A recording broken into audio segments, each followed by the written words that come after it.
Have you ever wondered how successful architecture, engineering, and construction companies scale their business?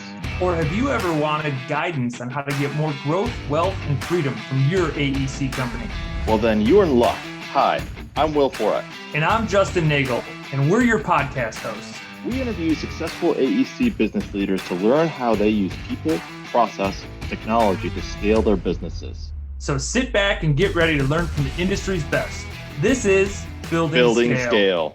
Hey listeners, it's Will here. Our mission is to help the AEC industry protect itself by making technology easy. If you've ever listened to our show, then you know that the three pillars of scaling a business are people, process, and technology. So if you suspect technology is your weak link, then book a call with us to see where we can help maximize your company's IT and cybersecurity strategy. Just go to buildingscale.net/help. Today's guest is the CEO of AR Homes, CR Herro. CR has spent 25 years within Fortune 500 companies, driving innovative business strategies and supporting the required stakeholders' change management to evolve marketplaces. AR Homes is a 70-year-old brand supporting luxury home design and building through leveraging the AR way in local markets to set the standard for luxury home building. CR speaks nationally to advance the industry, regulations, and best practices to adopt credible improvements to the design, performance, and value of new homes. CR has got a whole bunch of education here, so hold with me here while I explain to you how amazing he is. But he has earned his bachelor's of physical science at Arizona State University, go Sun Devils, a master's in environmental science from Governor's State, doctorate in engineering from Illinois Institute of Technology, and a master's in philosophy also from the greatest university in the country, Arizona State University. And with all that said, CR, welcome to the show. That and $1.25 gets you coffee. Nice to be here, Bingo. guys. Yes. I'm really excited about this. Our pre-calls that I've had and the other calls I've had with you have just been exciting. It's just a random call of like afterwards, I'm like so excited. I'm all jazzed up and jacked up. So super stoked about this episode. So I said all this great stuff, but tell us kind of your origin story. How'd you get into the industry? And then tell us about AR Homes. Yeah, I mean, you can hear it in the education. I'm just nosy, right? I like to understand how things work. I'm super curious. And so, biology, chemistry, engineering, philosophy, it's just, hey, how does stuff work? And go from simple to complex, right? Chemistry is pretty knowable. Engineering, you start making some guesses and some assumptions. And once you get into philosophy, you go down the rabbit hole and never come back out again. And the nice thing about that is it trains you that you don't know what you don't know. Right. And it's such of service to people in business is to be keenly well aware to check your ego and understand that you think you know 10% and the rest of the 90% you damn well better be on your toes for. And so, my whole career is a testimony to being dumb, but asking good questions and being okay that I'm dumb. I love being dumb. It's gotten me lots of places in life. At least that's what I think. It's amazing what people let you get away with if you just are okay with guessing. I frequently think, the stereotypical like husband doesn't know anything and the wife does everything. It's like I think it's built into us a little bit biologically to just be dumb or pretend to be dumb at least. Before we heated up the mics, we had that discussion, right? You spent the weekend without good supervision, and the cops were called twice, the paramedics once. And then Will, extolled us with his belief that his child will be safe throughout his formative years, and we had to let him know that no, you get a fast pass to the ER. We are by genetic design dumb. Yeah, it's just what happens. Dirt bikes exist, and they're a lot of fun. Let me live in my bliss. Let me live in my bliss. Brother, we hope you're the 1 in 10 billion that gets away with it. Good luck, brother. All right. In many of our conversations, you have many sound bites that are going to be great for the podcast. So thank you for that. But one quote that you'd mentioned was culture eats strategy for breakfast. Tell us what that means to you and what you think about it and how that is kind of shown through. I just wish we were the ones who made that up. No, I know. It becomes whenever you transition from being a subject matter expert, right? So I'm good at this and I can do this and I'm proud of this, to managing people, which means I'm going to get more done, but I need to get 12 people on the same page, pulling in the same direction.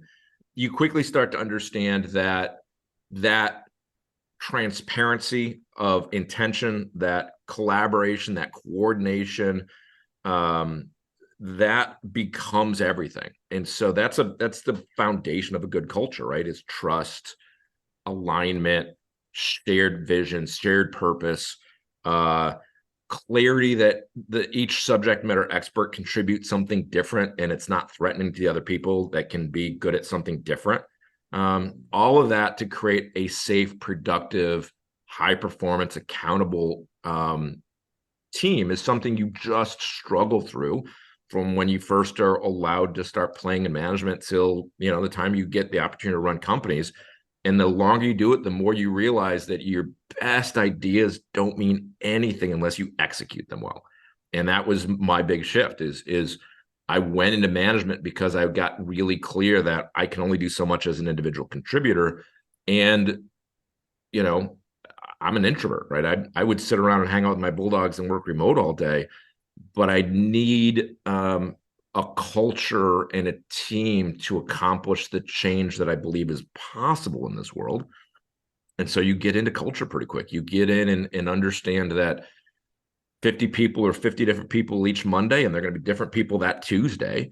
And you've got to be able to flex and create opportunities for people to work together and to leverage their unique individual contributions, but do it in a way that it serves the overall intention of the group. So I'd love to say I'm great at it, but if you want to talk about the things I'm dumb at, culture is the thing you can never get great at because it's different every day and the challenges are different every day. And the best thing you can do if you're going to manage culture is recognize that the category of things you don't know is always massive, and you've got to be a student for the rest of your life of good leadership. People obviously are a core component to culture because inherently that's how it works. So when you have, when you're hiring key personnel, like, do they follow our core values? Are they, do they believe in the vision? All of those components. It's easy to say those things, but one thing you had mentioned is you had not hired a key personnel for extended period of time here because you found somebody that had the skill set, the technical skill set, but did not have the cultural skill set yet. What language am I allowed to use, Justin? What language am I allowed? Use as much language as you want to use. This is the quick and easy way to say that is we don't tolerate brilliant assholes, and that's just the shorthand for culture is about the ability to work within a team and support each other and get the best out of people. And that's usually done with a lot of carrots, with some accountability behind that.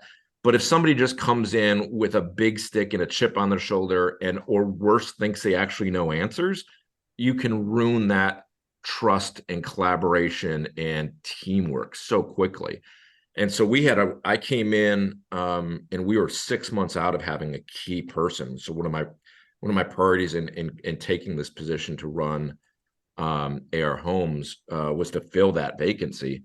And, we grabbed super high-end reps to bring us candidates, and we sourced 200 down to 10 and, did really intensive in-person interviews and have a really robust structure and invested, if you think about what everybody's hours worth, the whole senior management team and part of the board of directors in reviewing this top person, and 1,000 hours in and $100,000 of time invested, we had one or two good qualified candidates that we said no to because the role, and this is just a poke, right? An IT role, right? That the IT people can be thorny, right? Because it is a very difficult job, and there is very opinionated systems, and therefore very opinionated people to run those opinionated systems, and finding a soft-sided IT leader is a tough putt. And so we found some amazing skill sets, but not great skill sets married with great leaderships for that entire team, until we found our current VP. And, he's everything we wanted. But I was very, very proud that we all looked at each other as a senior management team, weren't capable of doing the job, had invested tons of time and money, had a candidate that would do the job, and looked at each other and said, no, we're going to go back to the well to protect the team that we've got and protect the culture that we've got. That's got to put a lot of strain, though. I mean, that's a long time to not have a key personnel, right? It tells you who you are when you so much strain on the rest of the team, though, right? I mean, it does, and it's why we, when I've said, transparency and collaboration a lot, when I've talked about culture, to me, one of the keys to culture is to be super transparent throughout an organization as to the whys. The what's, everybody talks about the what's. Here's our EBIT, here's our sales revenue target, here's the software we're implementing, here's the sales strategy, here's what we're doing for search engine optimization. Like, all the what's are super easy, and all the subject matter experts can rally around the what's, and you get lost in the forest for the trees. It's the whys. It's who do we serve? What do we believe our value proposition is? How do we compete in a marketplace? How do we serve our customers in a credible way that differentiates ourselves from the marketplace? Those are all whys. And that's where I think a lot of people fail in culture, is they lay out strategies and they don't stop to explain how it all intertwines and it all interconnects and it all serves the goal of being of service to your customer who has other choices in the marketplace. And if you're not super clear that no matter how good your product is, there's 6 other good enoughs out there, you are not positioning yourself well to be competitive in the long term. So, okay, so you've given a lot. You obviously have a stance on culture, and I do. And it's a line that's not fuzzy for you, which is great, right? I think that's a breaking point for a lot of companies when put to the test, like you're being put to the test, that you do actually hold your line. How do you figure out who right or wrong is? Is it a gut feeling, or is it more scientific for you? No, and that line, just to be super clear, that line isn't something that I'm hard on because I think I know the answer. I have a very strong opinion about how important culture is. And then I'm a big fan of behavior-based interviewing techniques. So it's not people telling you what you want to hear. It's, here's a relevant problem. Here's a relevant change. Here's a relevant, and you talk about how people give me a time, not philosophize with me, but tell me how you've handled this underperformance issue. Tell me how you've handled this this person who doesn't work well with their peer set. So in the behavior-based interviewing process, which if anybody's not familiar with that, it's just you ask people concrete examples of traits you're looking for that are key to the position that they've done and how they've succeeded or failed. And importantly, when they failed, what they did about it, right? Because you want to see how adaptive they are and how much they learn. So these behavior-based interviewing techniques that I'm a huge fan of, you load half of the interview process with leadership questions. And that was, it changes a lot, because if you ask somebody, tell me about how you manage a performance problem, they're going to give you the book they read on the plane over to the interview process about managing performance. If you're like, tell me of a time where you had somebody that had the capability but wasn't delivering 100% every day, and you didn't get it out of them when you had to fire them, and then what you learned from that, and then tell me a time of when you got it out of that, and what you like. So you force them to talk about the bad and the goods and how they really did it. And you show your cards really quick when you just talk, especially when you ask people about their failures. I'm a big fan of being surrounded by people that are okay failing, because I came up in big international companies, and you'd hire Ivy League and engineers out of Purdue, and these people that have never failed once in their entire life. And you're like, well, what happens when I break your little eggshell? Because you're gonna fail. Are you going to learn and grow, or are you going to fall apart because your ego got bruised? And so I love people that have failed and took it as a learning opportunity.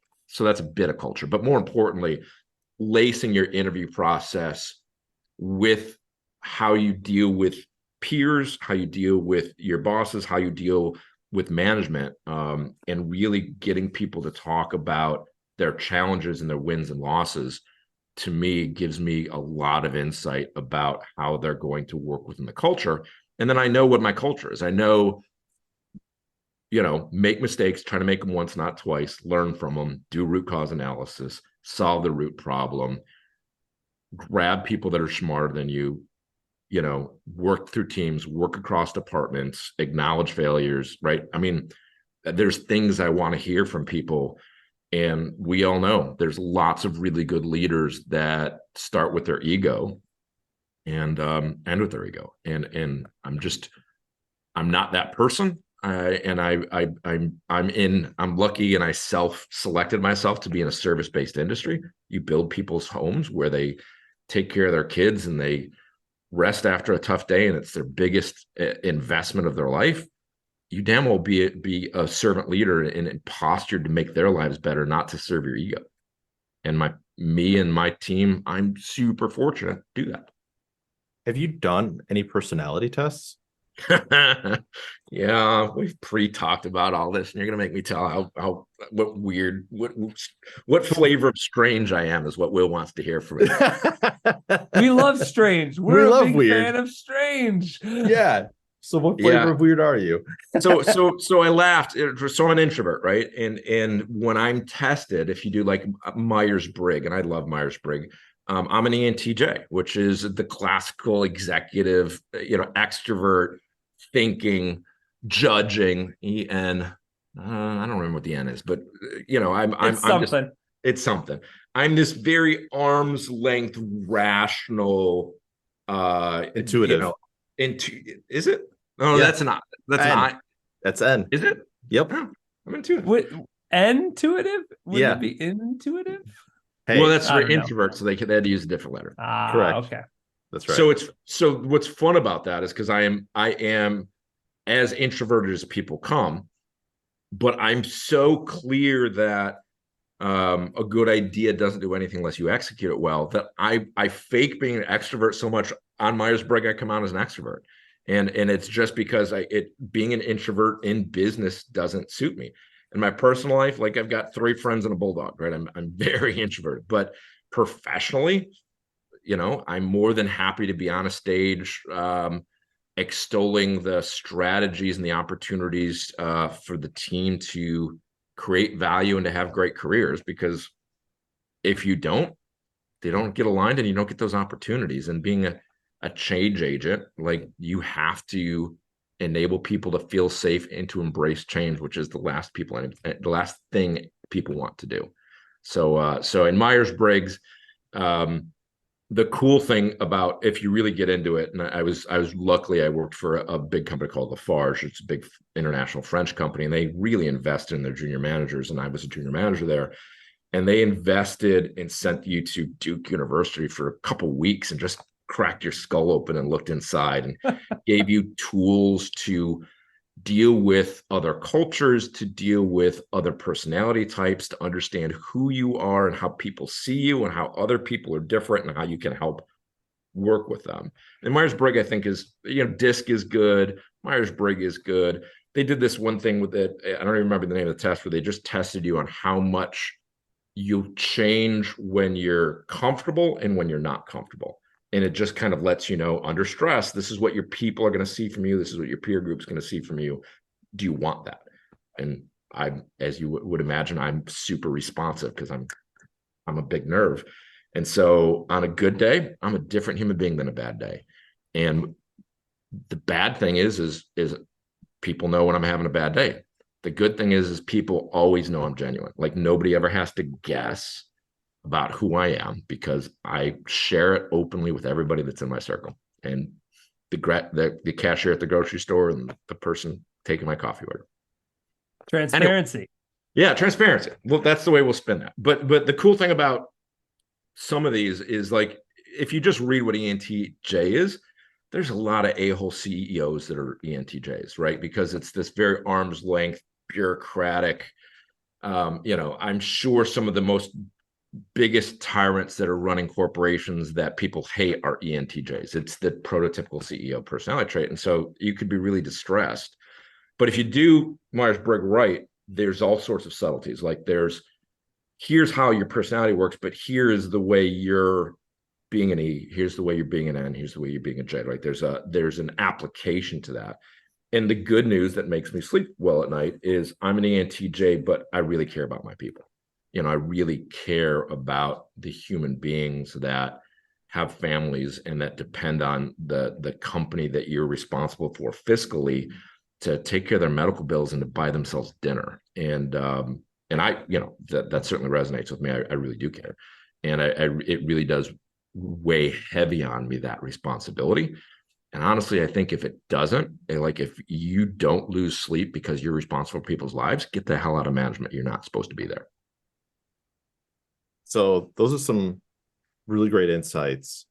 But when you were hired on, right, what was your sort of plan or strategy when you first got hired on? And a lot of companies, when they hire a CEO, they look at the first 90 days, right? Start making changes. This is where you make your mark, et cetera. Yeah. What did you do? So I had to go, so that is exactly. So I was, so the founder of AR Homes is Arthur Ruttenberg. He passed 5 years ago. And they absolutely did an executive search for somebody with my pedigree. I look at existing businesses. I look at the opportunity for those existing businesses, and I try to close the gap. Right, I'm very much a change agent, and it's what I've done my entire career. I don't know how I got that lucky, but it's a wonderful thing to be. But they specifically sought me out because I was a change guy, and they wanted the company to pivot to be successful for the next 7 years. They're a 70-year-old brand, and they were incredibly innovative and created a business around that innovation. But this industry evolves pretty fast, and if you're not constantly innovating, you will quickly be left behind. And so, having the founder be passed for 5 years, they needed to catch up.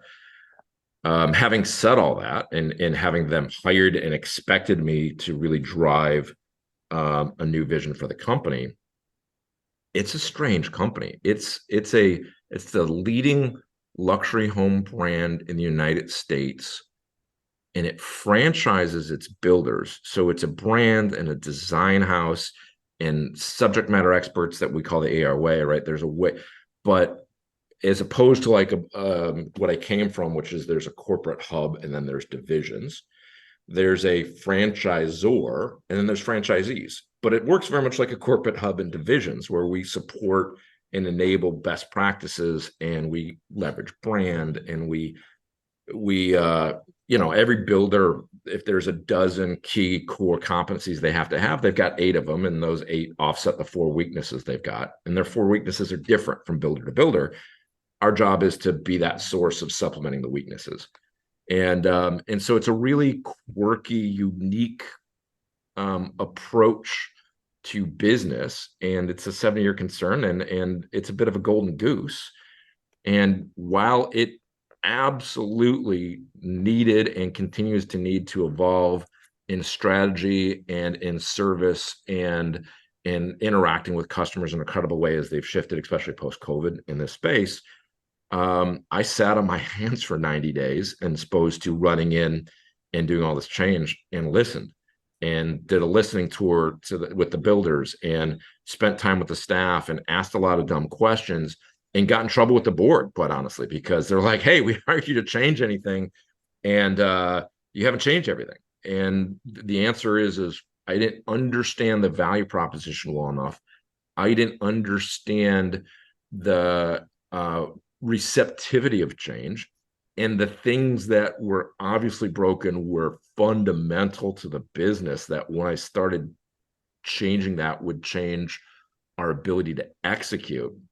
That if I came in and started changing things in the first 9 days, it would definitely have been, ready, fire, aim. And I would have broken a lot of important stuff that I'm still going to break. I'm just going to break it carefully and purposely, and have a support system and a change management process as I'm breaking it.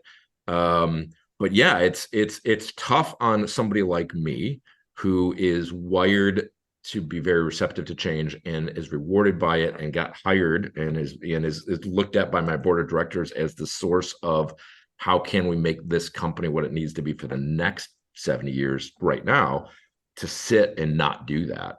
So it was very painful to me personally, and the best decision I could have made, because that's an ego decision. And just like we've talked about, if your ego's in front of you and you're doing this for yourself, you're going to make some bad decisions. And ultimately, I'm in service of the customers who build our homes and the builders who we support.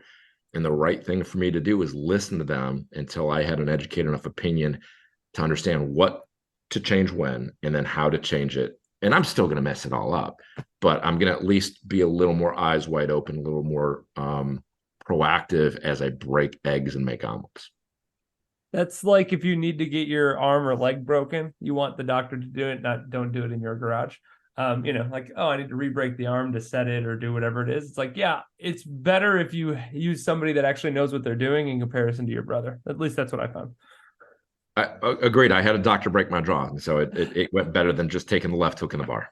Exactly. See, that makes tons of sense. Also, to your point, yes, ego gets in the way far too often. Even when we don't think, even when we don't think it's getting in the way, it's often getting in the way. You had mentioned so your people, obviously talking about culture, but you also have a very hands-off, probably isn't the right term, but you have more of a, I just trust you to do your thing, and you're responsible for this part of the business. You're CMO, you're responsible for this part. CFO, you're responsible for this part. And where you have that overarching knowledge, you tend not to get in it, in deep. At least that's kind of what we got the vibe from you, where it was like, I want my people to be the smart people that are there to do their job. Yeah, there's so many books and so much lip service that talks about hire people smarter than you. Yep. Sweep the sidewalk so the people that work for you can carry the load. Trust, and nobody actually does it, right? Everybody says it though. Everybody says it. I am naive enough to do it, right? I am idealistic enough, because you got to be kind of a naive idealist to be a change guy or girl. And so I am naive enough to go, no, that's right. That's the right thing to do. Now, it's a massive balance. Like, if you don't do deep dives every so often to make sure you understand the P&L, and somebody's managing your accounts receivable, and there's this liability out there that nobody wants to admit to. So if you don't deep dive, nobody's going to put it on the table. Like, you've still got to be smart enough to jump into some details. But my IT guy is 1,000 times smarter than me on IT. My ops guy is 1,000 times smarter than me. That my marketing person is 1,000 times smart. Like, if I didn't know that and I didn't get the hell out of their way, I don't serve the mission of the company. They are absolutely smarter than I am. They are absolutely better at their job. They know the answers better than I do. My only job is probably the knitting together of all those experts into a cohesive fabric, and to be the person that listens carefully and ultimately says, well, we've got 20 really, really important things to do and the resources to do 10, and prioritize those. I think that's what a good CEO does, is vision, and then knitting the massive disciplines of whatever you do together, right? In most businesses, there's a massive HR function, there's an IT function, there's an operations function, there's a marketing sales function, and you need to know just enough to help them integrate, but don't. If you are the person whose ego needs to be either involved in everything or think that you're going to add the most value in each of those subject matter expertise, all you're going to be is the bottleneck to your business moving forward. And so, once again, get out of your ego, understand that good ideas don't mean anything unless you execute them well. And the only way to execute well is to have very, very smart people capable of giving 100%. In micromanagement and bureaucracy absolutely prevents it. And by the way, I've got a board of directors and I've still got accountability that I'm still in the way a bit, because I've got to, I got to get alignment that, I can sign up to a certain amount of checks, then I got to go get approval. And I've got responsibility for a strategy, but I still have to communicate and get alignment on that. So there's still always going to be bureaucracy. So the best thing you can do is cut as much of that fat out. And the fat usually is the CEO, right? And, whatever the leader is, and if you're a division and you're usually the problem in management. So the most you can get out of your way to get the most out of your people, and then recognize that, they pay you for a reason, check in, make sure there's nothing going that's a surprise, and making sure that everybody is aligned when they have, especially different subject matter experts, that there's alignment and synergy of purpose. And if you're lucky, shut your computer off at 7 p.m. on Friday night and go have a nice weekend.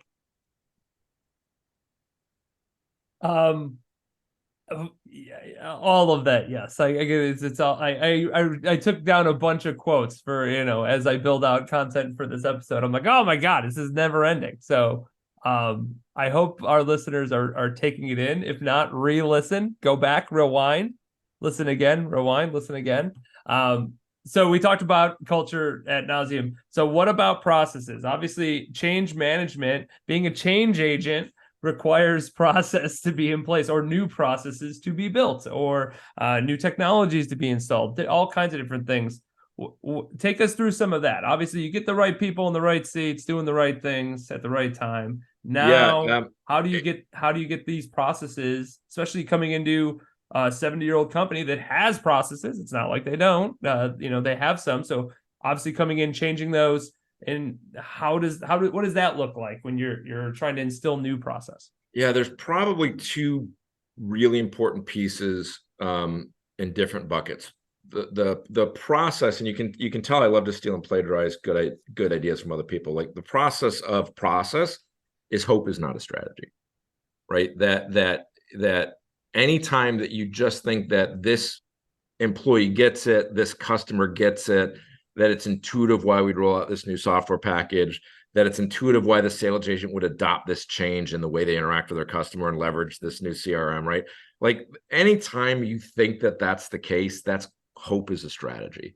And so your process of your process has to be explicit.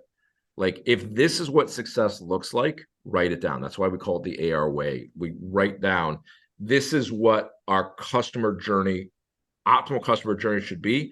Here's how it moves sequentially through the sales funnel.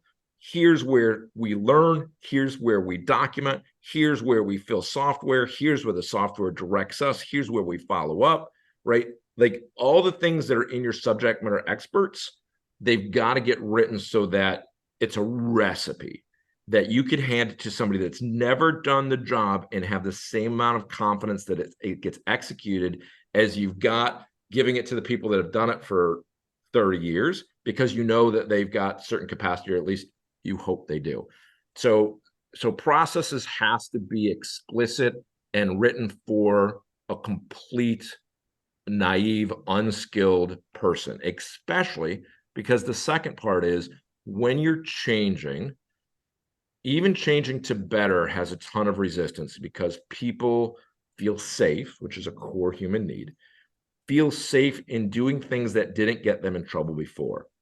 And change represents opportunities to get myself in trouble, whether that's in trouble with my boss or getting fired or not making as much money, whatever your reward compensation process is.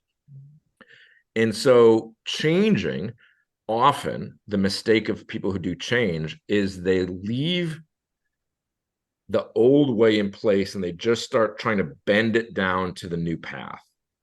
And it's often very, very resisted because people constantly just want to go back to what they're rewarded on. And for frontline employees, it's about, hey, I'm good at this and I've been successful at this. Don't take this away because then I don't know if I'm going to be successful. For the ownership, it's I got 7 figures in my bank account that says this is how you run this business. Don't not run this business this way because I've been very well rewarded and very successful because I ran this playbook. And don't tell me to run a different playbook because I already got proof, emotional proof that this is the way it works. and one of the things that we talk about a lot is what got you here won't get you there. And that's this, that's the very hard reality of there is nothing in business that's static, because if you're good at it and you've made money, people will emulate that and figure out how to narrow those margins and take your market share. That's just the nature of capitalism. I love that about capitalism, right? A cell phone, the first cell phone cost $1.8 million to make one phone, right? It took economies of scale and iterations to scale that out to a $200 thing. And then let's hear it for all the companies that vie for people's attention. That Apple makes Android better, and Google, I think, has a phone out there. Like, I mean, everybody kind of fights for, do people really want the better camera, or do they want an open set platform, or do they want a closed platform that doesn't get viruses, and what's the latest app, and blah blah blah blah blah. I'm an Android person, and I get yelled at by my Apple friends because apparently my text bubbles don't change the right color. I don't green. We're greens. I think all three of us are green, so that's what it is. So the big piece of change is breaking emotionally, physically, the old way of doing things. Like, you have to, like, if you're going to go from A to G, you don't go A, B, C, D, E, F, G. You burn A to the ground and you create a pathway to G, but you don't bridge them, because nobody will walk across the damn bridge. You land a helicopter on one side of the cliff, you push people into the helicopter, you take off, and you land them on the other side of the bridge. And so that change management is just like, especially you guys are deep in tech. We know people that have rolled out no ERPs for 3 years, right? Because they just won't not do the shortcuts in the systems that they know. Here's what they do. On February 14th, your accounting system goes dark. I'm going to give you this new accounting system in January and start populating it. All new businesses goes in there, and the WIP, the work in progress, gets worked out of the old system, and we'll run dual, and it's going to suck for 60 days. But on the 61st day, that goes dark. You only have this. And anything that's still in WIP is going to get dropped over in that process. And you do it. And it's going to be a really painful March. And April will be a little bit better, and May will be okay. But if you don't do that, if you don't do that sort of change management where you want to go A, B, C, D, E, F, G, you go A, B, A, B, C, B, A, right? You just never progress, and you get some milquetoast version of E. When you're done, you never get to G, and E kind of sucks. And you probably should have stayed at A.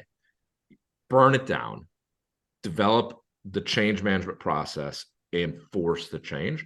And I know that sounds terrible, but if you're changing for a business plan, because it's cheapest and easiest to stay where you're at. The only reason you change is because you're no longer a viable business, and the value proposition and your ability to be smart and your ability to serve your customers, something's wrong that's driving you to change, whether it's a sales process, an operation process, an IT process. Admit it to yourself, burn the damn thing down, start again, and just be thoughtful about the change management. And the change management is, here's how we're going to bring this other system up, train you on it, and have it in parallel. You almost always have parallel systems, but this system goes dark. And then, like, oh, it's going to really hurt. Let's not do March. Let's do April. Pull the freaking plug. Do March. Suffer in March, because you'll never get to April if you don't. Humble opinion. As a guy who's changed a lot of companies. I hear what you're saying, but how does that work when you look at it in like a more of a franchise model, right? Obviously, this is where you're sitting at this point, and I start thinking like, that's like, sounds like corporate makes tons of sense. Like, yo, this is it. Like, either you're Top doing down, it it's or so you're much no easier. longer here. Like, that's what's up. In this scenario, there's got to be a little bit different, perhaps. I don't know. You tell me. When McDonald's rolls out the McRib, everybody rolls out the McRib, right? That's because it's the McRib. Actually, I would not recommend the McRib by any means of the imagination, but I get it. I suppose that's true, but I think that's that's like saying like, now McDonald's is gonna like completely shift and make fried chicken. Like I feel like it's just so different. Like it's so different in comparison to like, hey, here's a patty that you're also going to defrost and throw on the griddle or whatever, however the hell they do it, or you steam it and then sell it out just like you did the Big Mac. You're asking a really fun question, and what it will force you to learn is, are you in your lane? Because if you can make a change for the betterment of the people you serve, your customers, your franchisees, your employees, your shareholders, whatever that is, whoever you're serving with that change, and often it's a combination of them. If you can make that change, congratulations, you're in your lane. If you're contemplating something you can't change, you're not in your lane. So it's going to tell you really quick, like, are you up somebody else's business and interfering, or are you in your lane supporting them the way you're supposed to? So in my example, as a franchisor, I developed the business framework for my franchisees. Here's your accounting software, here's your operating software, here's your marketing software, here's how we're going to do SEO, here's the way we're going to do a customer journey. I absolutely should be giving them best-in-class operating software, and I should be absolutely giving them training to leverage that and to pull content from them locally to support SEO and local marketing dynamics. The go-to-market, how they handle a qualified lead, how to qualify the lead, how to nurture that lead through the funnel, that's them. I support them. I have a best practice that I recommend, but the local market will tell them, hey, my buyer is, for some reason, particularly coming out of Northern New York and has this preference and it wants this sort of thing, right? They've got a particular flavor of weird in their customers that they serve, and I'm too far away to be good at helping them with that. And if I tried to, they should ignore me. So I was out of my lane. And I think a lot of times managers in one silo, operations and marketing never get along, right? They just don't. And so operators always want to tell marketing what to do and try to get out of the lane. And marketing always want to tell operations what to do and get out of the lane. And if they can't, congratulations, you're out of the lane, shut up. Like, have best practices, make suggestions. But if you can't implement change, it's because you're not in your lane, is the short way of thinking about it. And it tells you something to me really, really important. No matter what you do, I think a servant leader is the right posture. I think it's the win-win-win. It's if I'm here to help you, you voluntarily will play nice with me in the sandbox. And if you won't, I'm doing something wrong, or you're the wrong partner for me. And so it allows you to be honest about, hey, this is going to suck for 90 days, like in the case of rolling out a new piece of software. Here's the why behind the what. Here's the what. We're going to hold hands. I'm going to walk this with you. And I'm going to cut it off at this time because you won't get A, B, C, and D benefits if I don't. Like your people are going to fight it, and you're going to fight it, and my people are going to fight it. And I won't be the best partner I can be. So that idealism is, let's talk about who we should be. Let's be honest about where we're at, and we're going to move there. And if they can tell me no,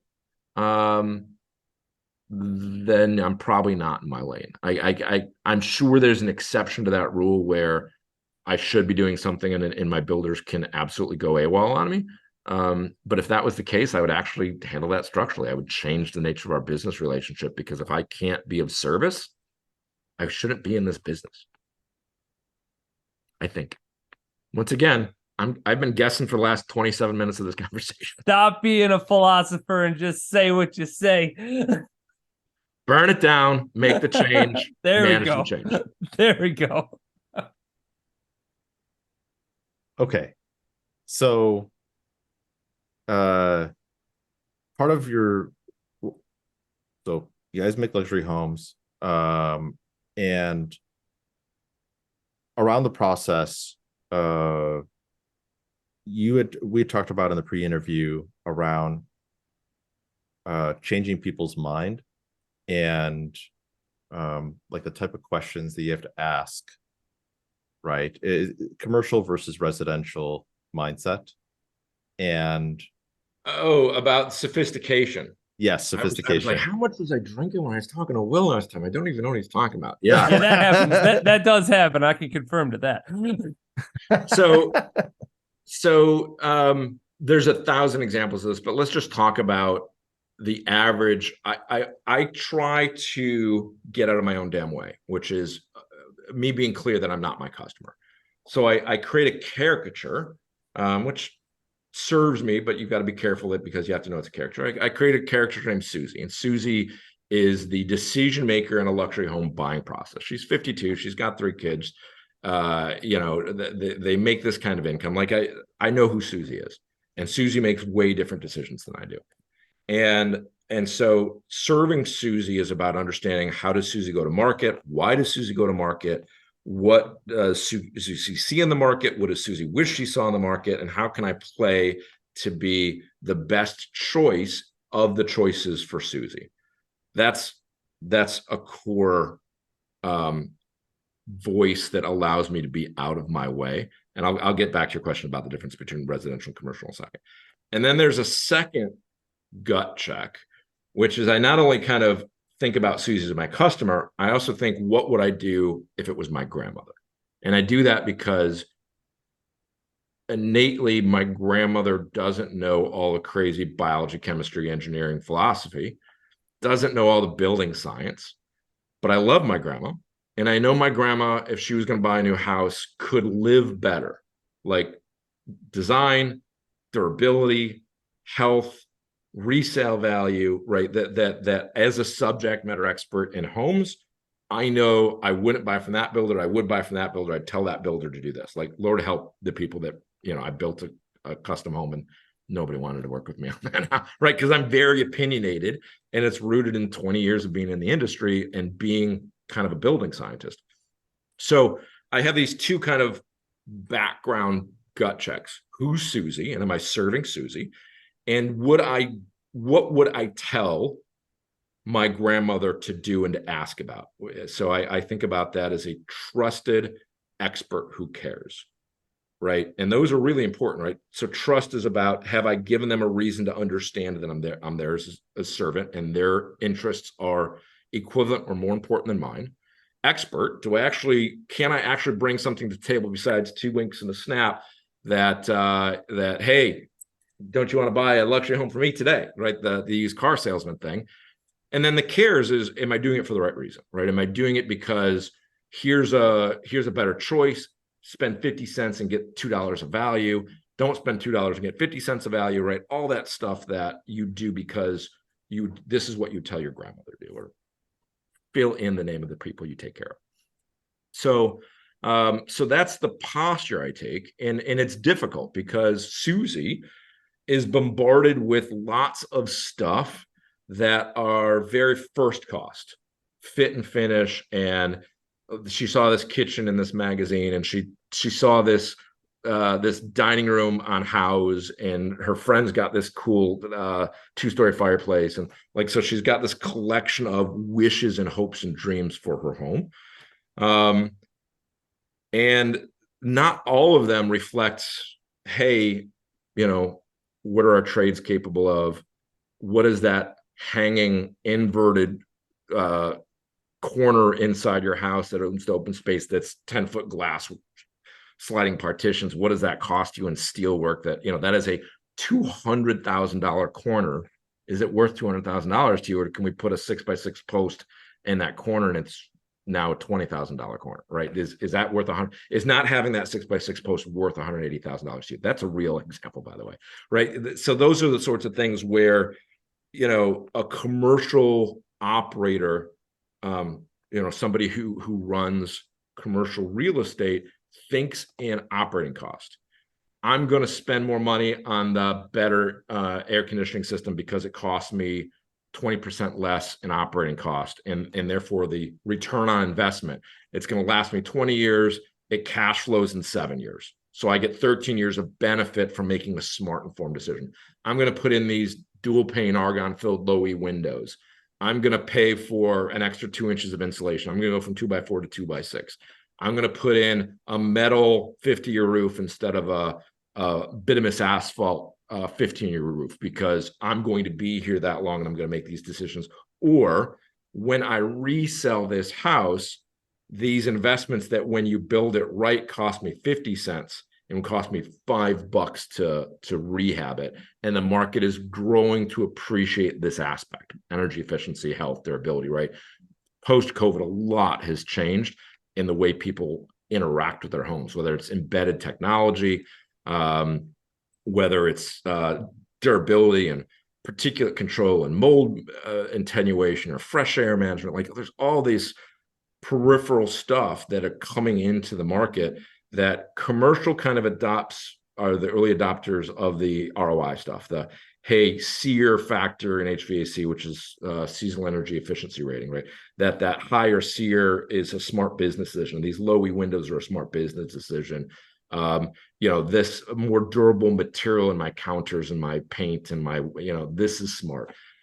Luxury buys cool early and pulls it into the mainstream and creates the economy of scale. So luxury residential is Ring doorbells, right? It's programmable thermostats back in the day. It's the voice activated, come in and say, I'm home, and their lights turn on and their jacuzzi tub starts up and Barry White starts playing. It's all that cool stuff. Oh, sounds lovely. That used to be $20,000 to walk in and have your stuff on an iPad where, you pushed your fireplace kicked on a button and your stereo kicked on a button. Now it's $20, right? So luxury brings things in from the fringe, and then it allows it access to the rest of the market. And so I think one of the things that I kind of have come, I've worked for luxury. I've worked for what they call move up, which is people that have bought entry level and moved up to something nicer. And I've built entry level homes. I've built all of it.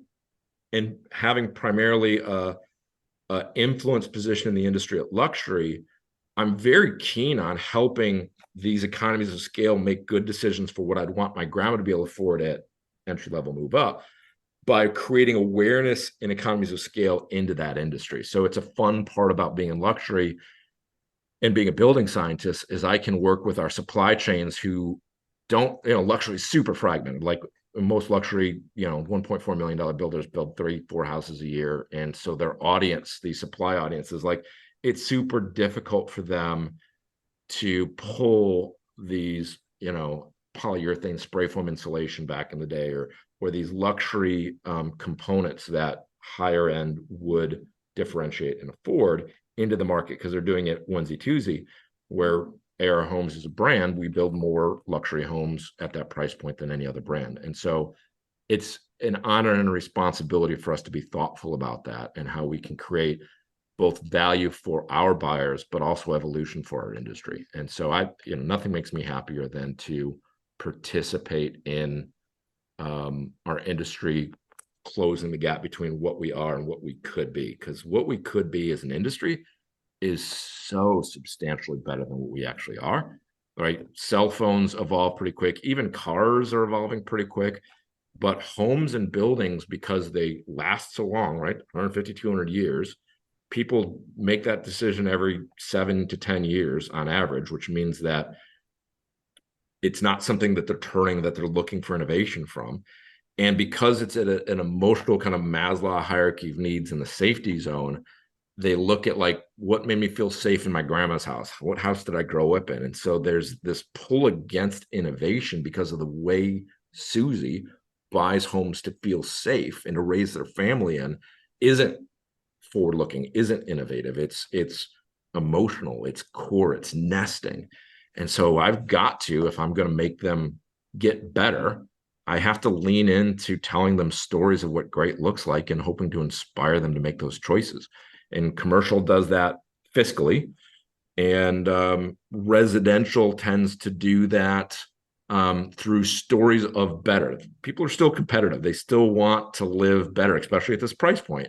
And so giving them a credible story of this is what great looks and feels like, it helps. That's like keeping up with the Joneses, right? I mean, like that. Yeah, but hey, my neighbor's got the white picket fence, so I need the white picket fence. My neighbor's got the new Cadillac. I need a Cadillac. Whatever it is I'm using. Those are both very aged examples, by the way. But it is a slow process in the materials and physics behind construction has grown in the last 30 years in leaps and bounds. And so it's not enough.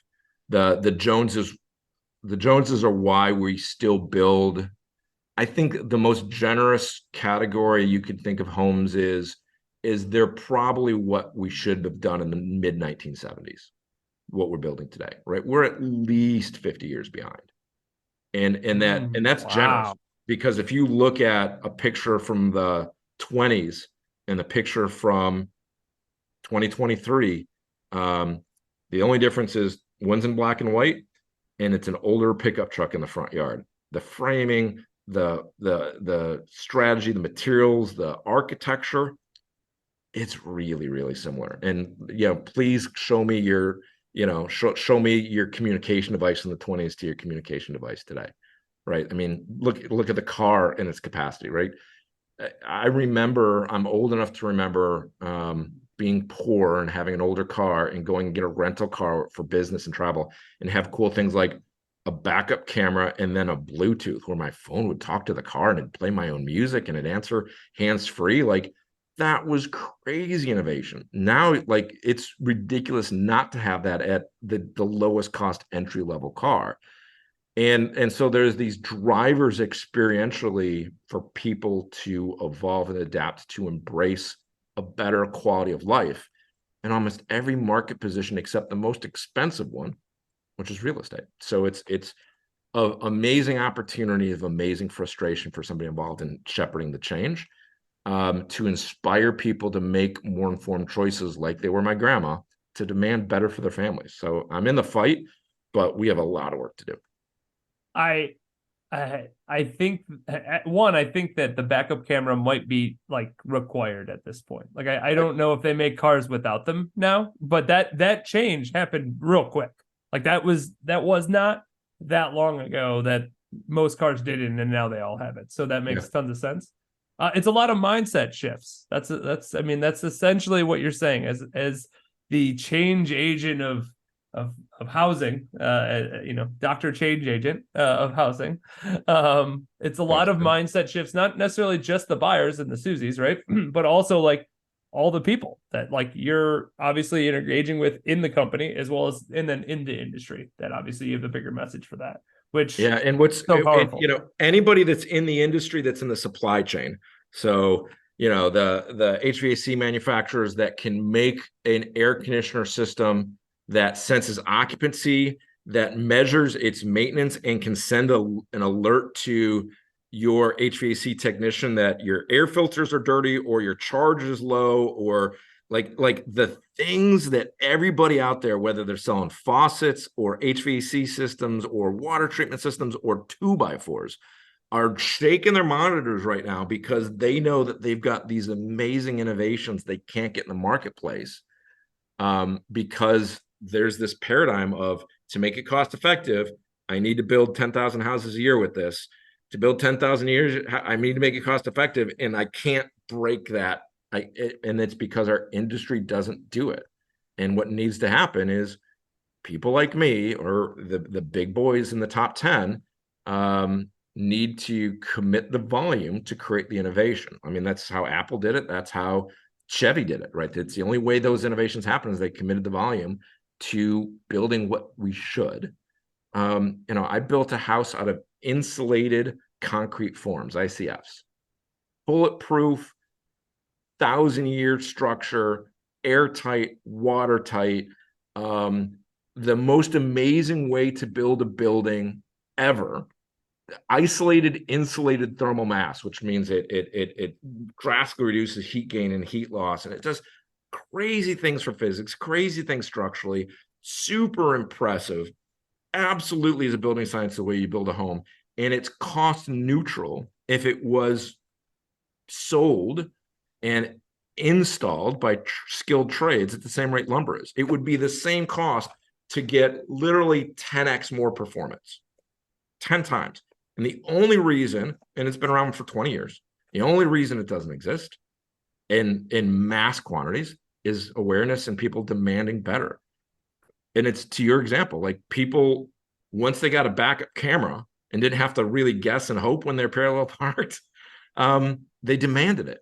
And nobody's doing that in these esoteric things like, hey, what's behind my really pretty walls? If they knew that they could have something that's super strong and airtight and watertight and bulletproof and lasts longer and more durable and doesn't mold and like resistant to seismic movements and like hurricane, like in climate areas where there's forest fires or seismic activity or hurricanes, like this thing, this little ICF thing changes the whole world. I'm one of like 50 people that have an ICF house, right? It's just not common. And it's ridiculous to me, except for Susie doesn't know what she doesn't know. And it's super cheap to use the way we framed houses for the last 200 years, because there's a trade base and a supply chain and a known kind of ability to execute and modify in the field. And so it's low risk, high safety. And we stick in our rut.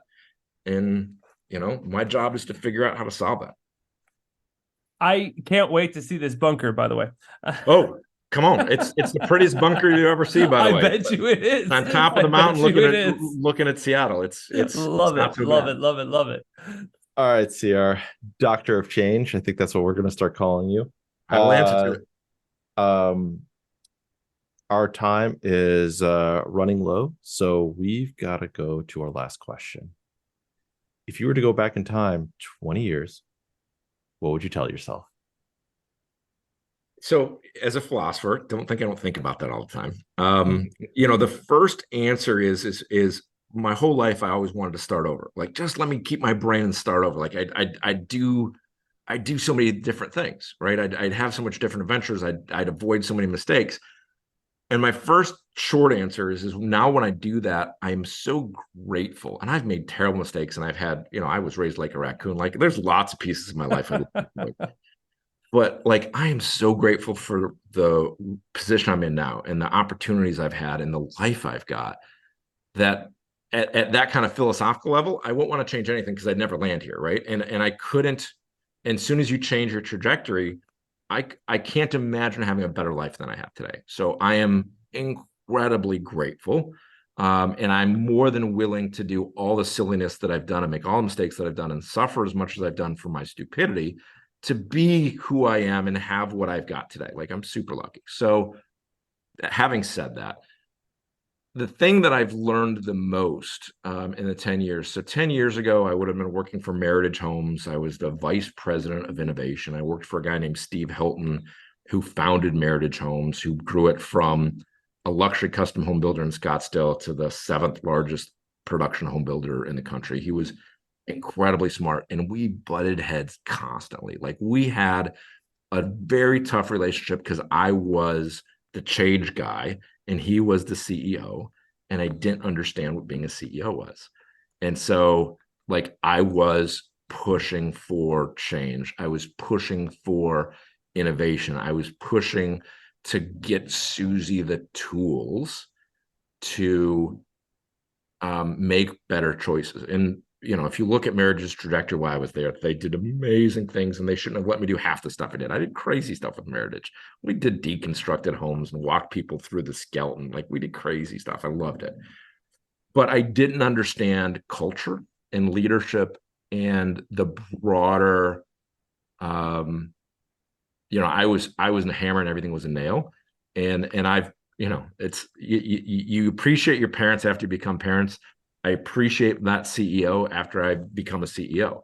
And so 10 years ago, if I could have had a broader view of business, if I could have had a broader view of challenging the optics and managing a board of directors and investors, and because it's publicly traded, like, if I could have understood the broad nature of running it all, I would have actually changed a lot more. I would have been so much more impactful because I could have spoken the right language. I could have managed the reasons he was telling me no, right?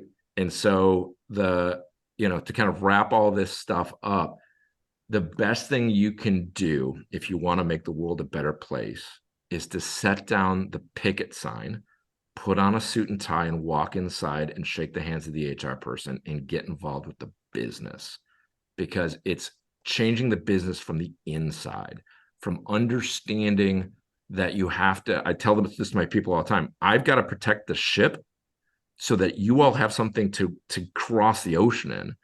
And as we do it, each of you have a role to keep the ship as strong as possible, because when we hit storms, like all these things are my responsibility as a CEO. And when I was just a change agent, I was just a hammer and nails. And so 10 years ago, I wish I would have understood Steve Hilton better, because I would have gotten a lot more done with Steve. Because we just butted heads all the time. Like, he threw me out of his office in really rough ways every 3 weeks for 12 years. Like he, to this day, I don't think I'm on his holiday card list.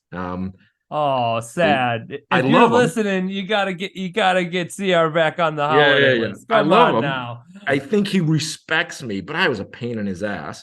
And in retrospect, I could have been a much better tool if I had been a better partner in understanding the breadth of business. And so I'm super appreciative, because after that, I went and started I was the CEO of a stand-up zero energy building with structural insulated panels. And then I got the opportunity to be CEO. And I've learned so much that informs a change agent on how to go about closing the gap between what is and what could be.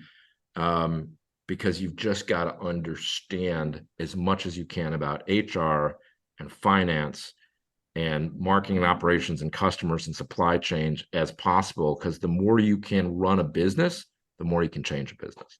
And so my limitation 10 years ago was I was really good at identifying what we could be, but I wasn't as strong in understanding who we were, so I could manage that change. And honestly, the burn it down and start over, I was trying to go from A, B, C, D, E, F, and G. And now I understand burn it down and start over. Burn it down and start over. Change management. Don't give them a chance to stay on their side of the bridge. I loved the answer, and I expected nothing less from you, Doctor. So thank you for that. And Justin, take us away. Yes. So obviously we're going to put all of your social, all that stuff in the show notes. But if somebody wanted to get a hold of you, what's the best way for them to do that? I'm super track downable on media, but if you can get me through AR Homes. You can reach out to me on all the social media platforms. LinkedIn is always super easy. Come and be on my LinkedIn and help me change the world and let me help you. Happy to. Love that. I know I had a blast.